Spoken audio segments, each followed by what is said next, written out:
Oh, okay. Perfect. Okay. Hopefully we got that fixed. Okay, yep, it looks like I've got subtitles now. Okay, so again, thank you everybody for being here. I so appreciate it. The best thing we can do is get more information. We're all lifelong learners, and taking every opportunity for that is awesome. So like Brian said, my name is Jordan Naidu. I am the program manager for the Huron Valley Community Coalition.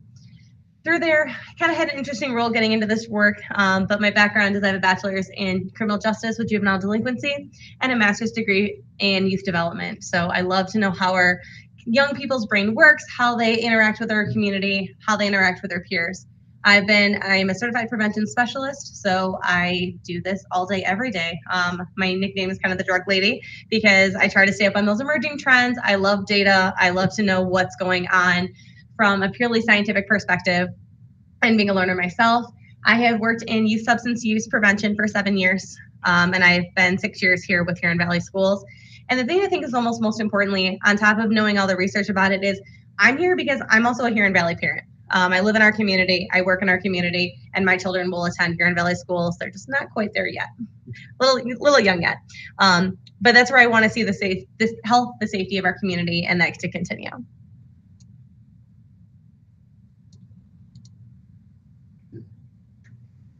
So I mentioned that, so I work for the Huron Valley Community Coalition, and that's a lot of words. A coalition can be a lot of different things, and we hear that a lot, especially through the pandemic and things like that.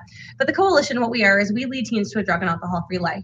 We do that by using science, we use data, we make informed decisions based on the information that we know. We never make assumptions, and we never use our opinions in anything. So we really help our young people to make those fact decisions and help them learn their own research and make those own choices for themselves. We're very unique in that we are represented by 12 different areas of the community. So our board is made up of police departments and businesses in the school district and healthcare providers and all these different people that come together. So we make sure that we have that collective voice, not just for one area or making assumptions about anything. We hear the needs from the entire community. We service the entire boundary of Huron Valley Schools, all 107 or whatever, close to that square miles that is our district. So we love working with our multiple municipalities, our multiple agencies to kind of unite that together. We want our young people to have the positive experiences. We help them to be, whatever their stressors are, we help with mental health as well. It's not just telling them don't do drugs. We know that message doesn't work. We work to make sure that they have the ability to stand up in any situation that they're uncomfortable. But by having fun, hands-on learning, we give them that experience. We also really focus on strengthening the family connection. And that's really going to be my point tonight, is that we want to talk about what you can do at home, what you can do as a parent. The nickname for the session is called Parent Power, and we'll get into that in just a few minutes. The last thing that we do is we make sure that we have a connected community.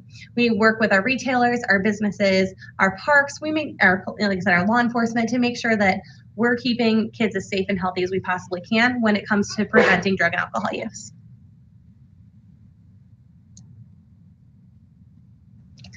So the really important thing that I wanted to highlight tonight is the fact that the truth is, you guys have the power. Parents, kids truly do care what you think. They might roll their eyes. They may give you that they're not looking and stare at their phones, or whine and give you that attitude. But really, they truly do care what you think. And this slide shows that it's, that 80% care about drinking, but this is across the board on any substance, any decision, anything they make, healthy relationships, different activities, their career goals.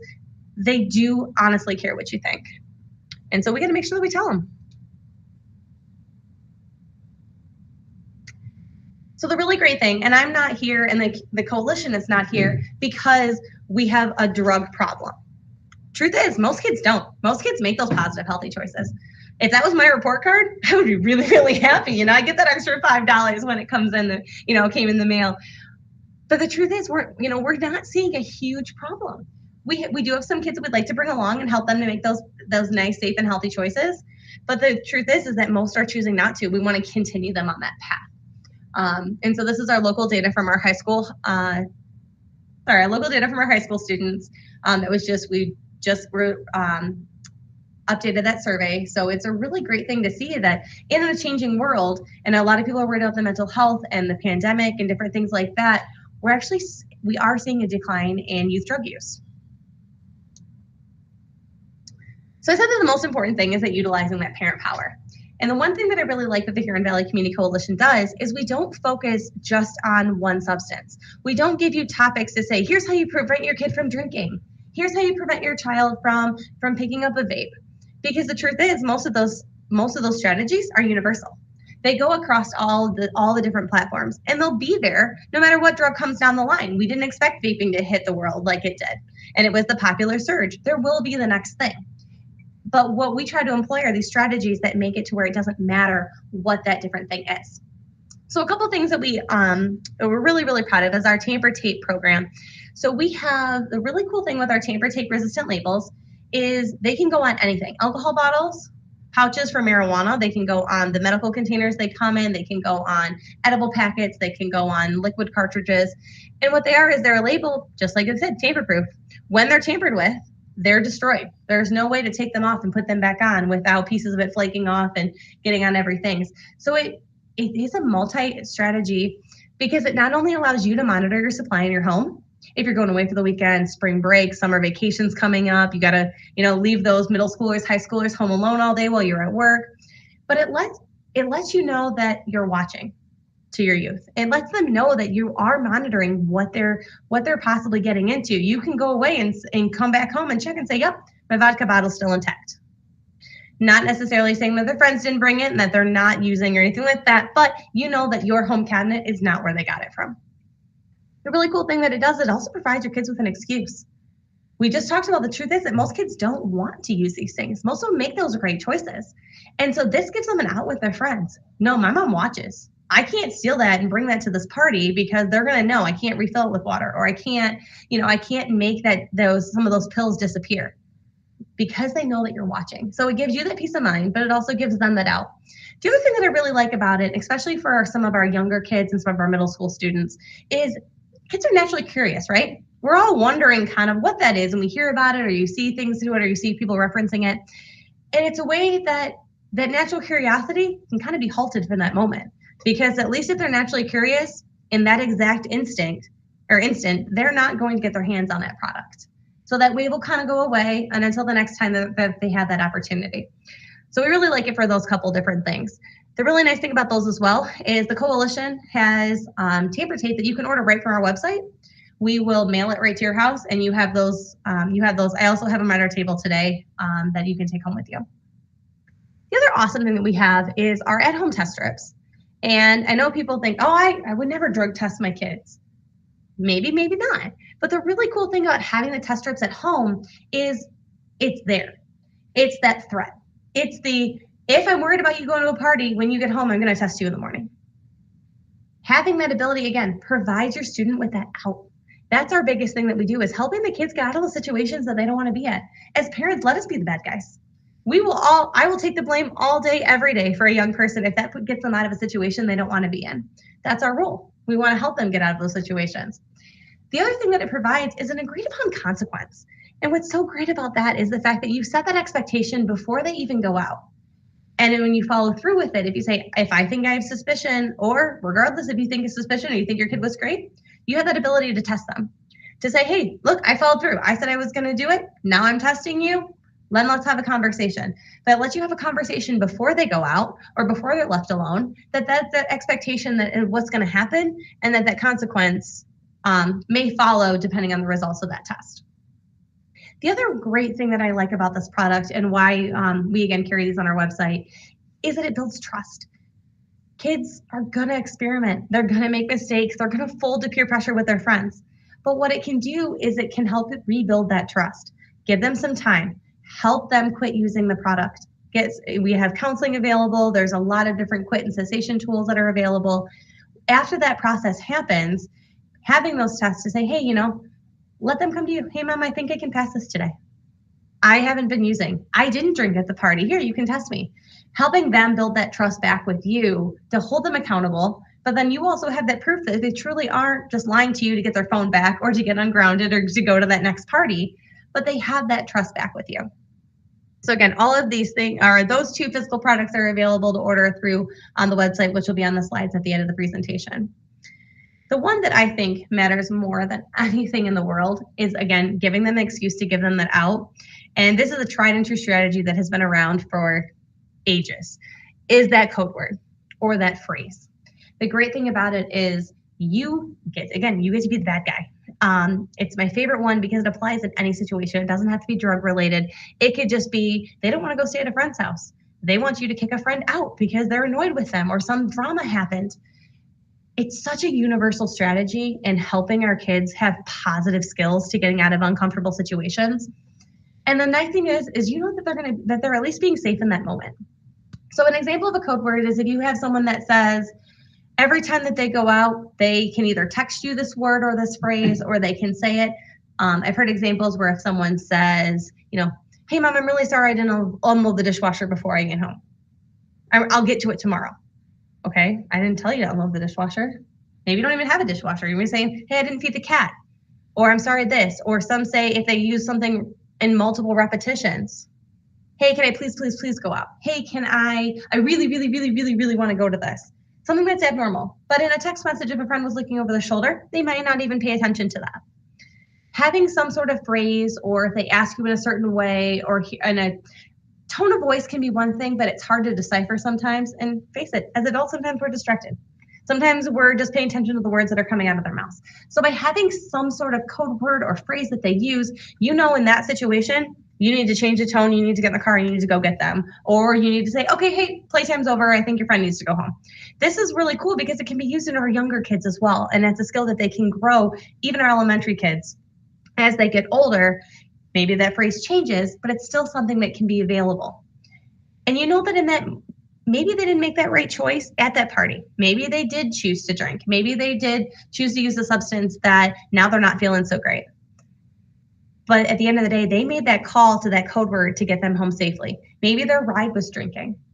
So while we're upset that they made that choice to drink, or they put themselves in that situation where they got to get picked up at 2 a.m. and they lied about where they are and, whatever excuse they're using, at the end of the day, they could have gotten in a car. They could have driven. They could have stayed and consumed more of a substance or had some other consequence. But they chose to call you. They chose to enact that code word and to get that help. And so the best thing we can do as parents is to say, hey, okay, they use the code word, and set the expectation. A lot of families set this expectation where, okay, I'm going to pick you up, no questions asked.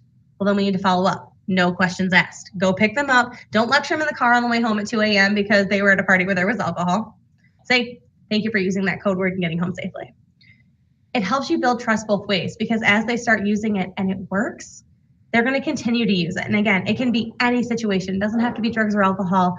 So many times I think there's friends that, they have that sleepover and they want to seem like they're having a good time and they're not, and they're just uncomfortable being there. It lets them have that out, even for anxiety, for mental health, for a lot of different things.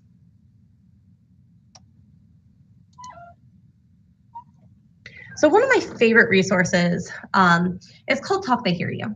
And I want to share this one with you guys. This one's kind of a placeholder. They have a lot of different radio ads and different things like that. But what I really enjoy about this specific research, and it comes from the Substance Abuse and Mental Health Administration, is they help to not only give you information to learn about those drug trends, to learn about different things, but they have so many resources on helping you ask the right questions. So what happens when you're having the drug talk and, we just had, 420 was yesterday. What happens when they say, oh, well, did you smoke when you were a kid? Or what is it? And, what do you do? Do you lie? Do you say no? Do you say, I wish I waited? There's so many different things, and you have to figure out what's right for your family and that dynamic. But this website is an amazing, amazing resource. And they have a lot of different things that we'll talk about here in a second. But some of the things they do, and they do some awesome reminders as to conversation starters, how to even have those conversations, how to start. I like to say screen time. We all think of screen time as looking at our phones, right? Well, I like the screen can be the movie that's happening in front of your car through the windshield. Looking and having the windshield time, having the different things where put it away for a second and have these conversations at dinner. There's a lot of different talking tips and things that you can do. So I wanted to play one for you, and I hope that our friends online can hear us pretty well. But again, coming back to that point that kids really, truly care what we think. Matt? I know that a lot of times, Mom, it might not seem like I'm listening to you, but I am. And what you say really does matter to me. All the talks we've had over the years, including what you've told me about not using alcohol and other drugs, they stick with me, and they make a difference, especially at times that matter most. Hey, want a drink? No thanks, I'm good. So thank you, Dad, for preparing me for what's ahead. Thanks, Mom, for always being my biggest fan. Thank you for talking. Talk. They hear you. So sometimes we just need a little bit of a reminder. We need the reminder that we talked to the kids lately? And we're going to talk about a couple different strategies with that too, coming up here in just a second. So Talk They Hear You has a few different things. I talked about some of those resource guides about answering those tough questions. There's a mobile app. I think now there's an app for everything these days, but there is. And the nice thing about it is having that quick conversation starters, having those ways of, okay, I need just that extra encouragement because it's okay. This conversation is hard to have. But having these ongoing smaller conversations, even just asking about their friends, asking who they ate lunch with, asking whose house, who's going to be there. These little check-ins with them help to know when you have to hear, even just using the news articles, hey, I heard about this. Do you know anything about that? Or see what they know, because these kids know so much more than we give them credit for. And they have these devices in their hand that can connect them to any information in the world, whether it's factual or not. So we can have those conversations with our kids and help them to learn the truth, help them to learn and set their own expectations for them as a person before they turn to Google or their friends and get some misinformation.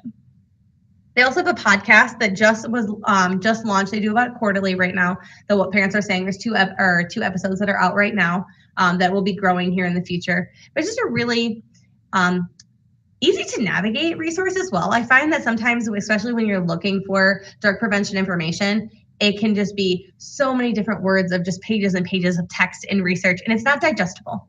But Talk They Hear You do a really good job with that as well.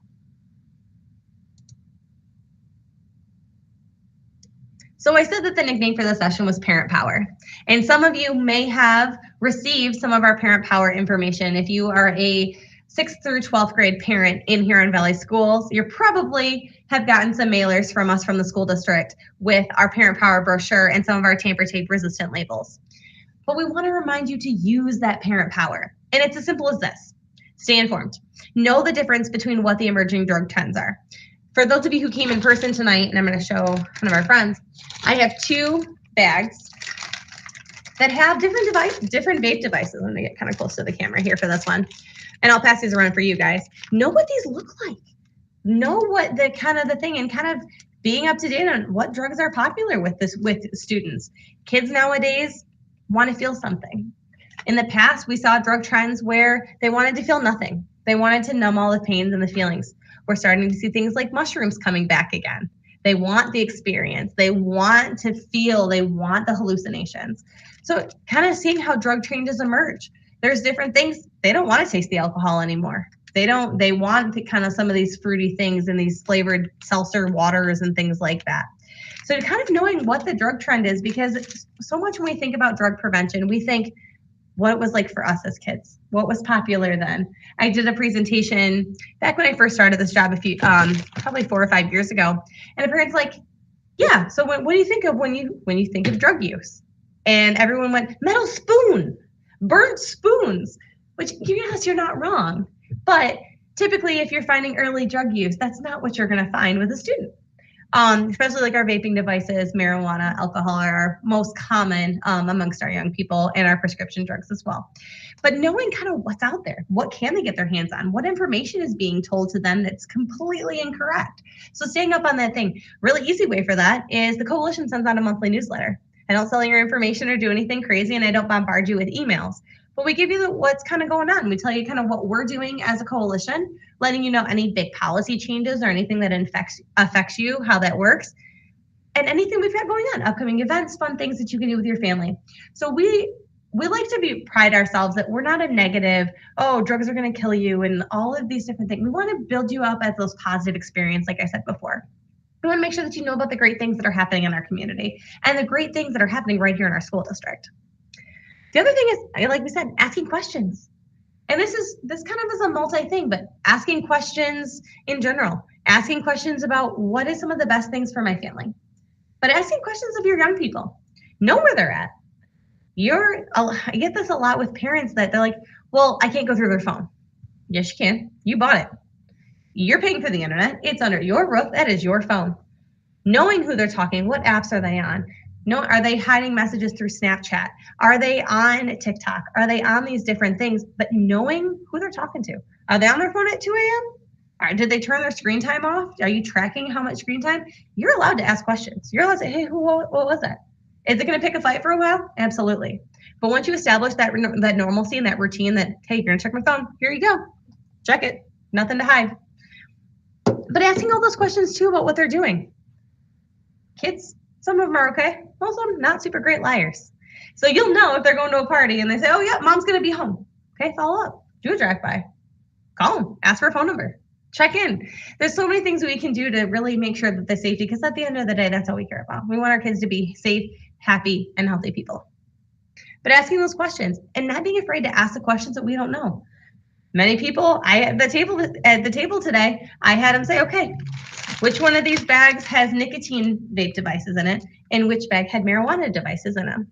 A lot of people couldn't tell the difference. And that's okay, because that's why there's professionals out there that have all the information, because we can't all be experts on everything. So knowing that there are supports out there and reaching out. Great thing we do is we're always available. Email's our best way to get us, and we have our contact box on our website as well. If I don't know the right answer, I'll tell you. And I'll go find it, or I'll connect you with that best resource for it. But asking those questions, there are no stupid questions out there, and every question we ask gives us some element of education. Setting expectations, huge. Most kids don't even know, oh yeah, my parents don't want me to do it. But have you actually told them that? Have you set expectations up about what it looks like for them to have if they're caught with a vape? If they get in trouble with being around at school, have you had that conversation with them?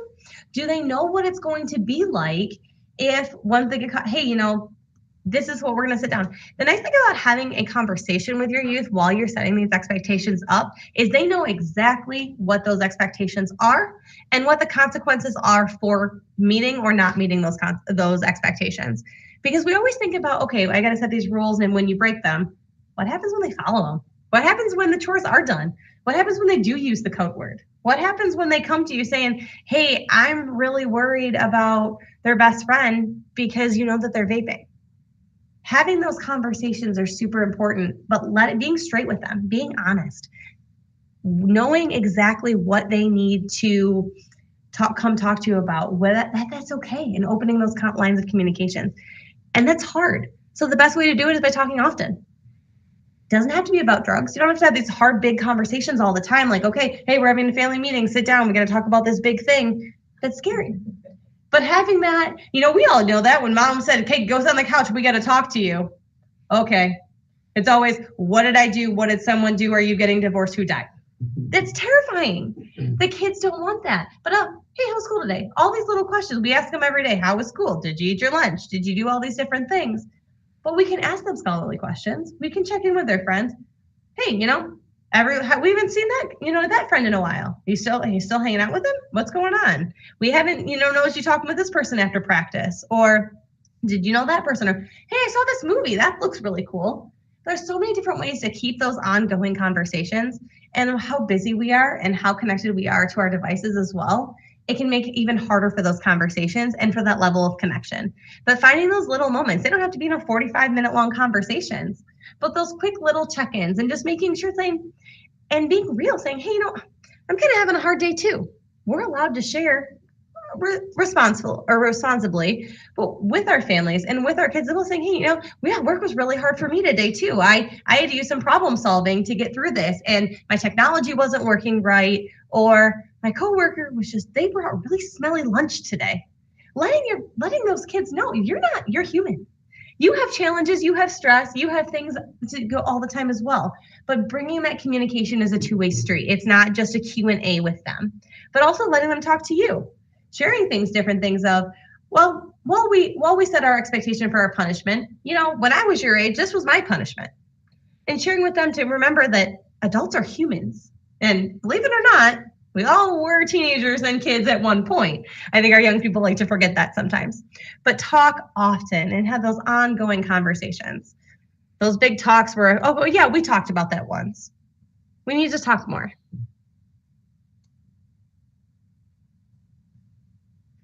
So together, like I said, the session was called Lead Teens to a Drug and Alcohol-Free Life, and that's kind of our mission statement of the Huron Valley Community Coalition.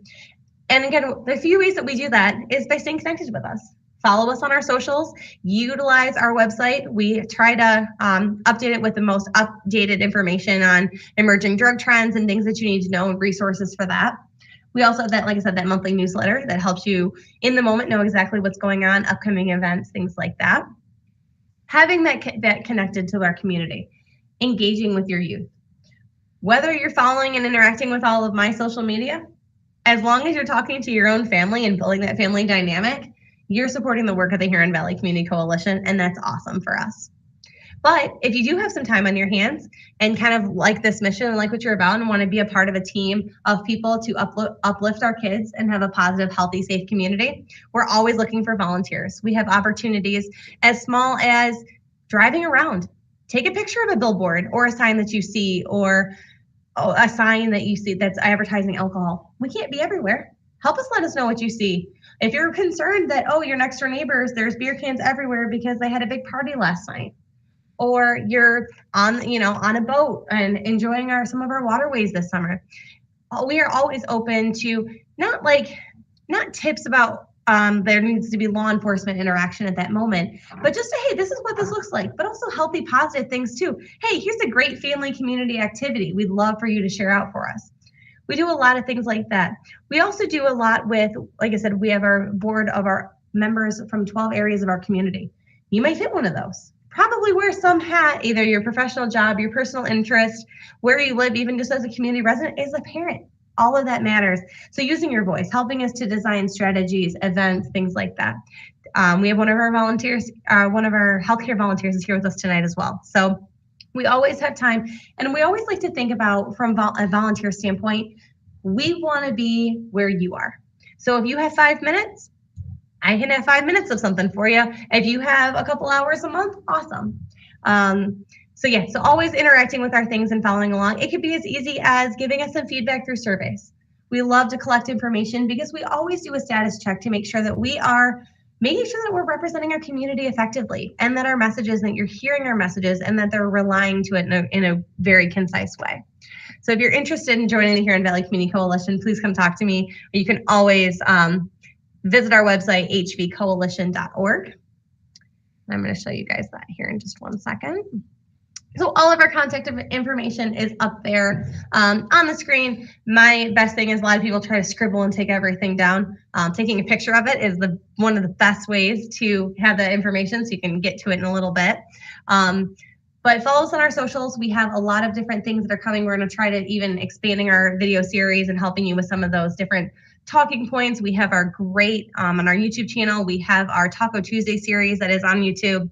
It's just about some questions in that you can engage with the young people in your life. Our email is up there. That is the best way to getting in touch with us, but the phone number and website there as well. Does anyone have any questions? I know it was kind of a lot to kind of throw in there, but with being respectful of time, with us being a little bit behind schedule tonight, I just wanted to make sure that we got through all that information.